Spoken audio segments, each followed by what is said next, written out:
Hello and welcome to another Waldy's Weekly Waffle farm update from the last week. Before we get into that, I have to touch on COP26 climate change conference in Glasgow last week and put right some of the inaccurate figures that have been bandied about, particularly from the BBC, such as this one. Or go electric, and also cut back on flying. What we eat and drink also matters, so you could reduce the amount of meat and dairy you have. That's one of the biggest ways to reduce your environmental impact on the planet. And we can... So that was on our local news every night last week on the BBC, where they were suggesting ways in which we could help regarding the climate. But it's just not true when we're constantly told that farming, but in particular livestock, is the biggest contribution to climate change. For a start, British beef has a 2.5 times lower carbon footprint than the global average. And also worth noting is 65% of the UK land area is unsuitable for growing crops, so it makes perfect sense for livestock to graze this area. In fact, methane emissions from livestock are a low contribution to climate change. By far the biggest is the accumulation of carbon dioxide from fossil fuels, and it is laughable that most of the world's leaders actually flew to Glasgow this last week. Now, the other thing, an interesting statistic, is if I was going to give up meat for a year, it would only save 0.8 of a tonne of CO2. But if I flew once to the US, that would emit 1.6 tonnes. So you can see the scale there. So onto the farm update. And first of all, October's rainfall, I measured 61 millimetres, which compared to our long-term average of 58 is good. So enabled us to get a lot of the winter wheat planted and sugar beet harvested as well. So in this week's update, we're looking at a long-reach excavator that our internal drainage board brought in to do a back out where we put that new culvert in last week. We're also taking a look at how sugar beet deliveries are going. Also, wheat establishment after the various crops, which is really good this year, apart from one crop, which you'll see.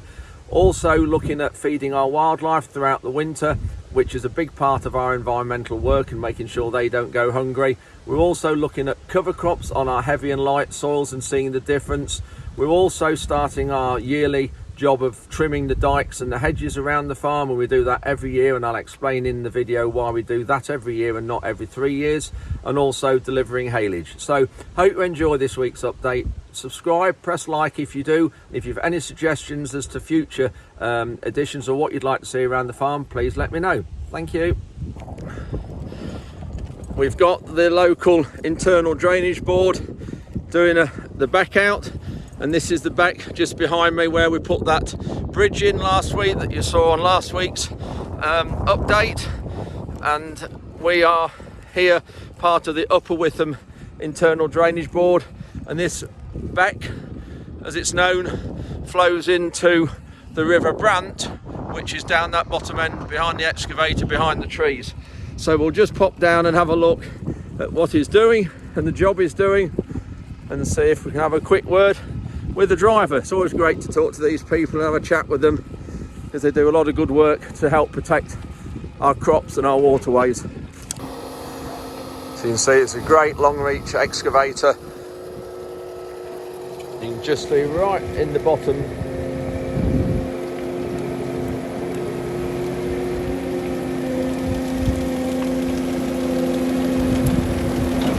Just put it on the top, you can just see there the knife section that goes. Obviously they move along a little bit the width of the bucket. You can just see then the knife section start to go there, and that's what cuts through the weed.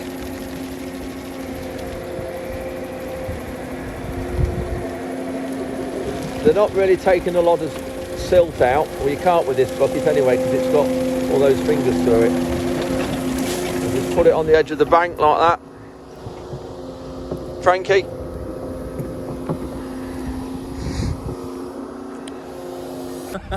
I'm with Darren, the driver of this machine. So Darren, what do you call this operation? You say it's not weeding or desilting? It's roading.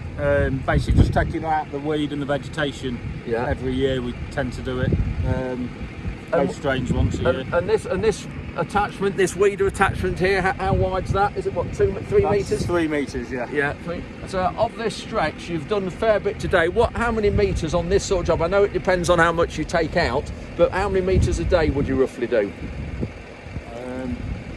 Because I mean, this law you've done from where your van is. You maybe can't see in the video, from your van over there, right in the distance. So that you've probably done 500 metres today, maybe a bit. Say 1,000, 1,500 metres a day. That's what you're doing a day. Yeah, yeah. And you're not really desilting. You're just taking the weed out. Trying not to, just take keep the bottom in and everything, just take the fresh growth out, so let the water go. Right, yeah. And this machine you've got here, it's a long reach. You can see it's Witham, internal Witham IDB. What's the reach of this? 15 metres. 15 metres, so you can easily go right around the other side of that beck if you wanted to. Yeah. And so in the winter time, or you're doing this from now, when do you start this work? Because obviously with the summer growth and things. After nesting season, we when all the birds finish nesting, that's when we come in, cut the grass, and do the roading till Christmas time, till about January. Right. It's interesting you start after the nesting season. So again, you're thinking about the environmental wildlife, and is that quite a big part of the drainage boards? Yeah. It's changed quite a lot over the years. Yeah. We've got more involved and more nature conscientious and everything. Yeah. To help with everything like that. Yeah, I know, to help the environment and wildlife. Yeah. And looking back at this machine, any idea roughly what the cost of one of these is? I wouldn't know now because prices have gone. When they bought this one, I think it's 2016, it was 120,000. Right, crikey. And how many hours a year roughly do you do? 1,000 to 1,500 again. Oh, so it's worked, it's worked fairly hard then? Yeah, pretty much 9 months of the year. Right. I'd say you just stop for a little bit for nesting. Yeah. Oh, good, great, lovely, thank you. So I'm back at the culvert that we put in last week that you've seen. We've had 30 odd millimetres of rain since then, and it's running down through here quite well, nicely into the new pipe under the bridge. And as you've just seen, the drainage board were through here the last day or two, clearing out their section, and their section of responsibility finishes at this boundary of ours, this culvert. You can see here straight away now the water's getting away nicely, right down there through the trees, towards the trees at the bottom there where the river is. So yeah, good job done here by everybody. Update on the sugar beet. The pile behind me here is what we lifted out the ground from the field just through there last Monday that you saw on last week's update. But there's probably 25, 28 loads maybe here, but we can't get it in the factory at the minute, so we're just not lifting the other 27 acres we've got in the ground. But good thing is we got the ground planted with winter wheat, and so that was good, in good conditions before the weekend, so that was really good that we managed to do that. And then the first field that we harvested, you can see here, it is coming through the ground, little bit patchy again in places because of the clods, you'll see, but generally it's quite good. So just looking a bit closely at this field, you can just see here it is quite cloddy and rough, but this is the area next to the beet pad that the trailer came through off the field, so it was compacted quite a bit, but we did loosen it, and of course it's brought up these clods, and this is a result of growing sugar beet on clayish soils, 40% clay, 35-40% clay, but we get decent yields if lifted early, and this is why we get the crop out the ground early to get the following wheat in. So quite pleased really generally. It's coming quite well, establishing quite well. This I think went on at 400 seeds a square metre, but there is still quite a lot coming in these areas. You can see some plants just coming through. You can see there some more, another one there just coming, so quite a lot just coming through, which is good really, and pleased that we got beet out the ground and we got the wheat in the ground. This is one of the feeders we have around the farm for feeding pheasants and partridges. You can see some wheat underneath there, so we'll just pop out and have a look at how it works. So we just have a plastic lid on the top, there's wheat inside, just filled them up actually the other day. And then here there's a mesh underneath. I think this one might have a bit of a hole in it, that's why there's, yeah, it's just once there, look. So generally what happens is the birds peck here, the wheat drops down, and then they peck it off the floor.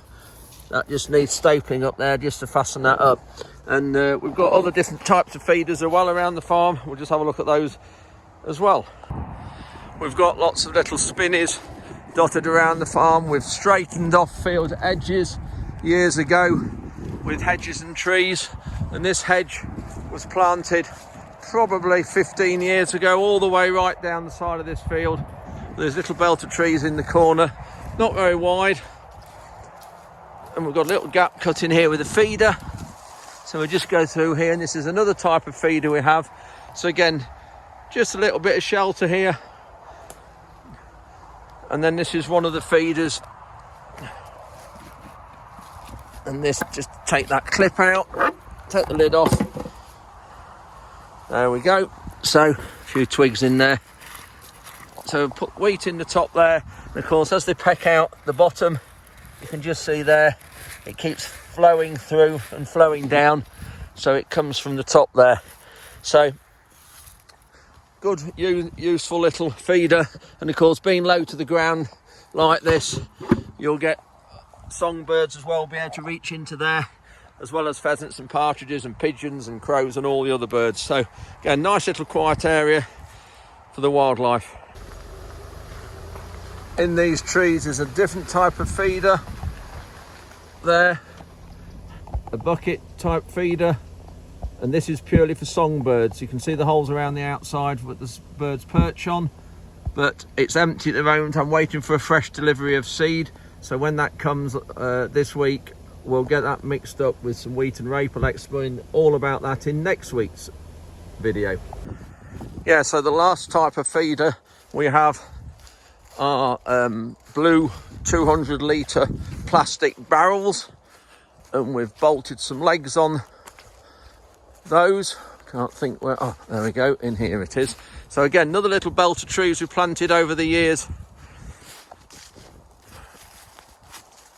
and in here, there we go. So we've made some legs to put on the bottom, then underneath there is a spring, you can see there. So the birds and pheasants flick that spring with the beaks, and you can see the wheat and the feed dropping down. So when you take that lid off, we obviously sealed the holes up to stop the water going in, and there is the wheat inside. You can see there it's going out, hole out the middle, and that's about half full now. So again, got these dotted around the farm. It's a lovely quiet area in these trees. Wind can't get through here, very, very sheltered with the grass margin and outside and alongside. So really favourite area this is for wildlife. Some more hen pheasants on the edge of the sugar beet.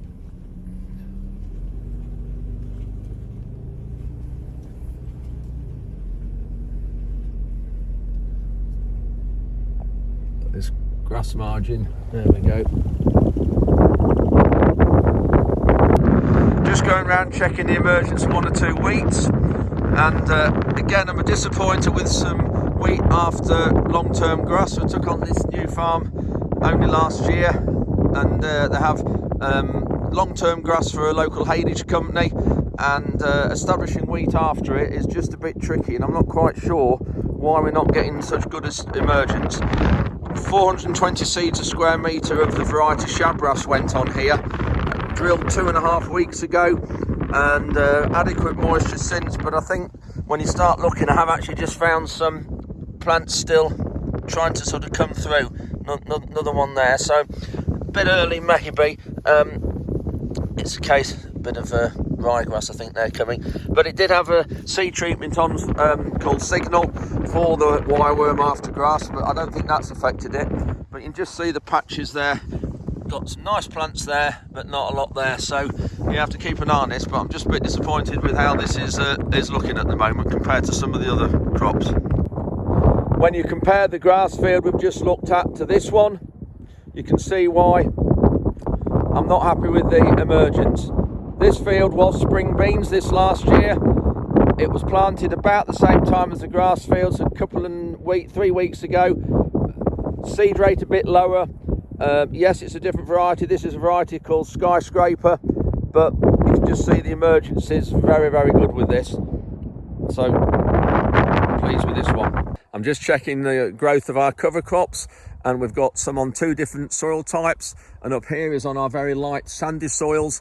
It's known as the Lincolnshire Heath. It's very free draining. There is only 8 inches of soil over the top of limestone. There's no dikes or ditches, so it's good land to have crops such as sugar beet we can harvest in the winter time, and we do that if we pick the right days. But this particular crop was established with our machine that we converted in the farm workshop to drill oilseed rape. We termed it the Elita, so it's a low disturbance type of machine. And just to refresh your memories, this was that operation on September the 11th.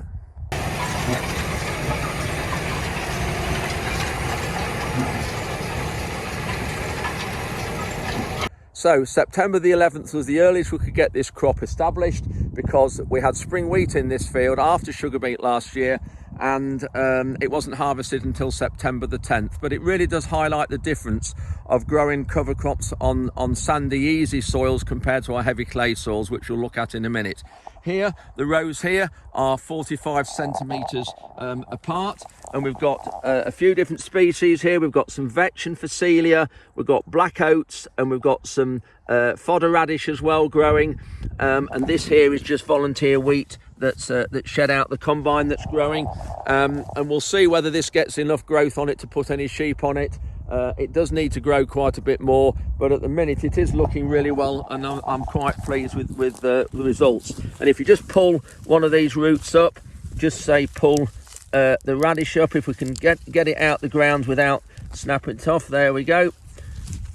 That's the sort of effect we've got at the moment. So a nice root on there, but obviously it's only been in the ground since September the September the 11th. So it's got some good roots on it up to now. Anyway, pleased with this. We'll go and have a look at the field on the heavy land now and just check the comparison and see what that's like.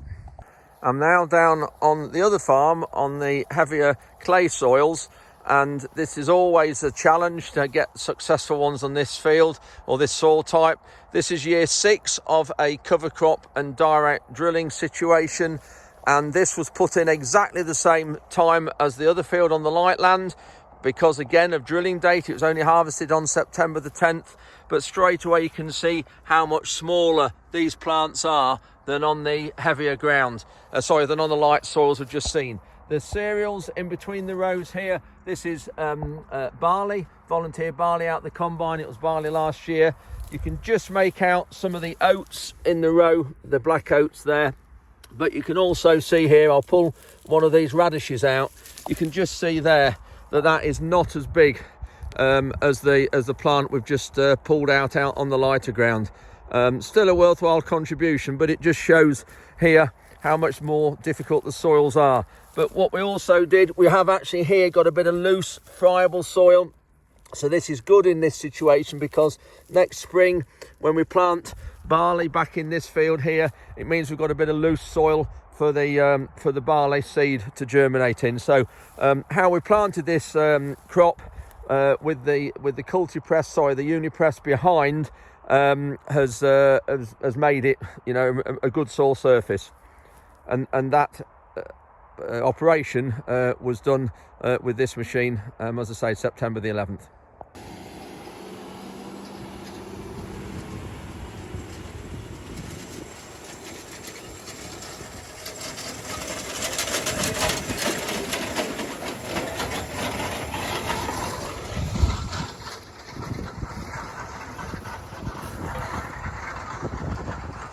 And just for information, this is the same seed mix that we've had on the lighter soil.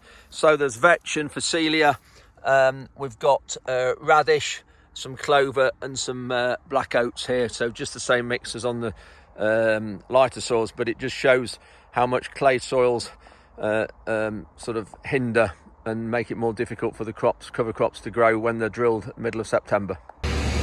Bit of an update on our office project, the conversion from stables to offices. We've just had the floors laid today. I've just missed that. We've got the underfloor heating pipes popped underneath here, which again you've missed that, I'm afraid. But they've poured this screed in on the floors. Of course, it's like liquid. Well, it is, it's liquid, it's like water, I mean. And that gets the final layer. But we've got the underfloor heating pipes underneath here.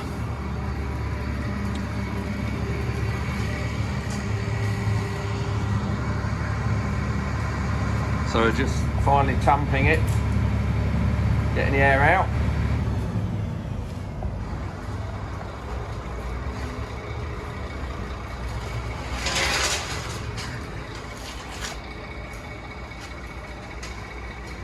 Looking good. So this is a mixture that's come out the cement mixer. There's no cement in it. So what do you say it is? It's water, sand, and it's like a binder, they call it. It's like a rapid hardener. Right. I say you should be able to walk in it. Maybe not tomorrow now because it's gone in a bit late. Yeah. But they say 24 to 48 hours. Right, crikey. And because you are open to the elements a little bit, Yeah. I'd give it the 24 to 48. So there you can see the air bubbles coming out. Like normally I'd do it with that big one, but Yeah, obviously with these pipes you can't.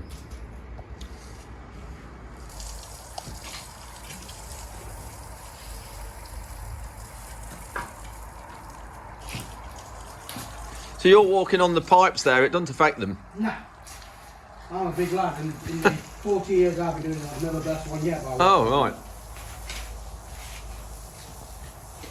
I say mess it up and you do, you see people going like this. Yeah. Who just said it? I'm just with a group of local sugar beet growers looking at some trials with a company called Hedge. They're sugar beet seed breeders and supply a lot of UK seed. And this is on the local farm to me, which is really interesting to see firsthand how the different varieties perform. So that is one type of bolting, and it's varietal when you look at that type of bolting compared to that. It's just a different variety, but we don't want bolting because it takes sugar out of the root, so that's why we need varieties that don't bolt. And of course, the earlier you can plant variety in the spring, in March, the more yield, but then it's colder, so the variety is more likely to bolt. So that's why we need to know which varieties can be planted earlier in March when the temperature's lower compared to others. These are disease observation plots. Lots of different varieties in here, not just Hedge, just to compare. There's no fungicides being put on any of these at all. You can see there's a particular variety of plot that's bad. There's another one there. So all these are little plots, another one there. You've got granularia, rust, Cercospora, mildew. Four main diseases. You see these are all the plots that are just numbered and highlighted so they know what's what. But really fascinating seeing the amount of work that goes into developing a variety. That's a particularly bad one. Look there. Of course, lack of green leaf area is really bad, because obviously green leaf area is photosynthesis, or lack of it is photosynthesis. Plant needs light to maintain, build yields and sugars, so disease is the last thing we want. So great seeing the work goes into it.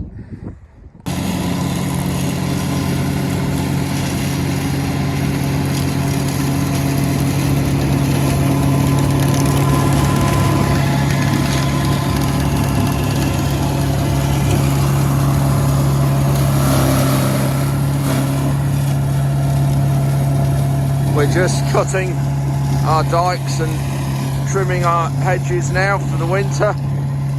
We're going to do all these dikes out with an excavator because they haven't been done for a few years, so they carry a lot of water down to the river and the trees at the bottom there. So we're going to get all these internal dikes dug out over the next couple of months. Just loaded some haylage up on the Ive Williams trailer here. but because I'm towing it behind the Discovery, can only have 3.5 ton gross. So we're just a touch over. We are 60 kilograms over, but I think that'll be okay.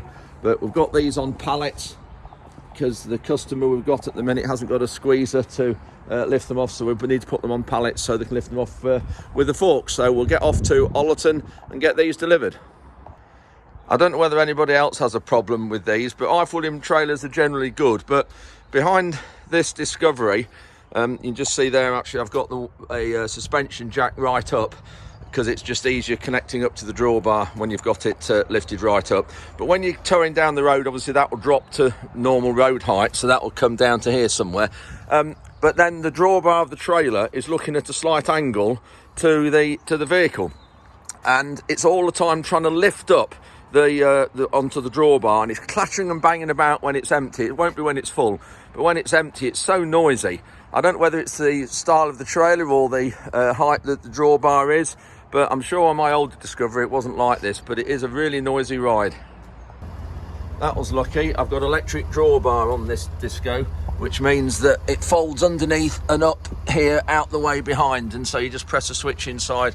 But it said fault when I did it, and I don't know if anybody else has had any problems with these, but when you look there, you just press that now to fold it back, obviously when the trailer's off. But it said fault on there. This vehicle's 4.5 years old, and in the first 2 years I had 4 of these drawbars on, and had 4 of these drawbars on at about £950 a piece, I think they are, but luckily under warranty I didn't have to pay for them, so don't know if anybody else has had any problems with them. We're now unloading the haylage and on the pallets.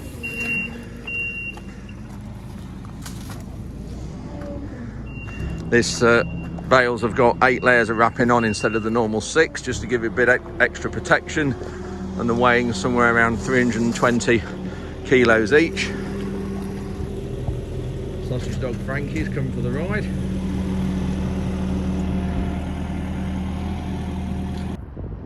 As well as cutting the dikes and the banks, we're trimming the hedges. We don't take a lot off, just sort of take off the year's growth, so what we call twig it. Frankie, here! Frankie has spotted a pheasant. There's a few pheasants in these wildflower margins. Looks like she doesn't take a lot of notice of me. So these margins have been in since 2005, so a real good time. They've established well, but the problem we've got is we've got blackthorn suckers coming out from the hedge. You can see here, this is one. All these here are suckers, and they just keep spreading further and further. Some briars and brambles there starting, which is fine, but that's why we cut them. We've just cut this next to the hedge now, and we won't touch these now until next March, so we'll leave it till after the winter so the birds can get out of the weather and get shelter from the wind. But you can just see all these suckers here, that if we didn't trim them, that it would just take over and it would keep going, because you just never know eventually whether we need to put these back into production, so we just need to keep these controlled. And this is what a lot of people, I don't know what you call them really, but some people don't understand and realise that all these areas need managing. You can't just let everything rewild, as people say. It needs managing, and this is food and shelter for wildlife, and so we have to manage it. And this is just a perfect example. 15 years, no more, these have been in 16 years. Just shows how good they are and what benefit they give to wildlife. There we go, there's a pheasant just popped up out of it. Brilliant. So you can see here we are only just taking the long ends off.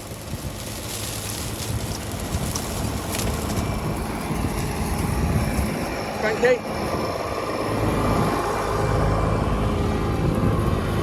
We like to do the hedges every year and just twig it, as we call it. Look here, prime example, all the self-set thorns that's coming out from the hedge. Bearing in mind this used to be cropped right up to the hedge 15-20 years ago. So yeah, we do like to just do them every year. I know some people say you must leave them and do them every 3 years for the berries, but if you take just the edge off, it still leaves a lot of the berries as there. I mean, a lot of the berries have dropped now, but you've still got a lot of berries in the hedge here because the berries learn to grow inside where you trim. So lots of berries still in these hedges, and it just keeps them right. So if you trim them every 3 years, you're actually cutting off branches sometimes thicker than your arm, and it rips them to bits and makes the hedge look an absolute mess. And then you decimate the berries because the berries will grow on the outside.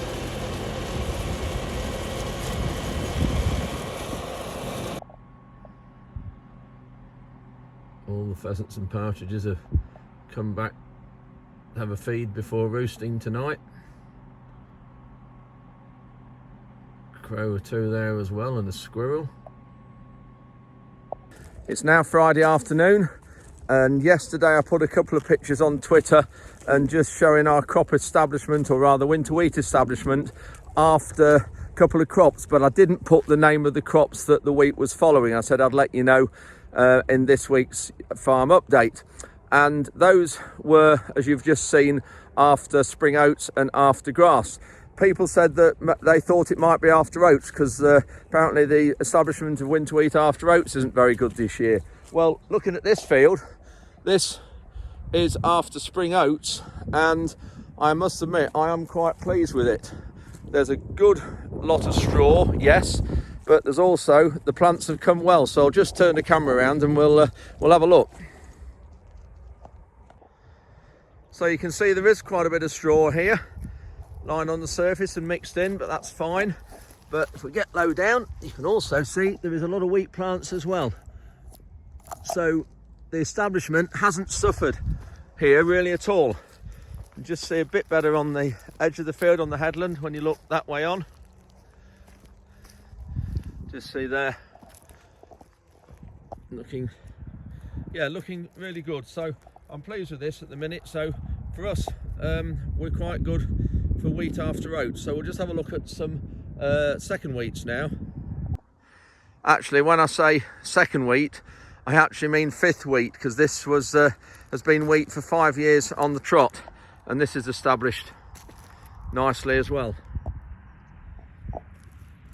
If you just look down the row there and see all the plants, so that's good. Previous cultivation here was with our Elita. That was the home built machine you've seen in other videos. It's a low disturbance subsoiler, and then straight in with the free flow drill after that. So yeah, it's come well. So I hope you've enjoyed this week's update. Click like or subscribe, and if you have any suggestions or anything you'd like to see in future updates, please let me know. So we'll see you next week.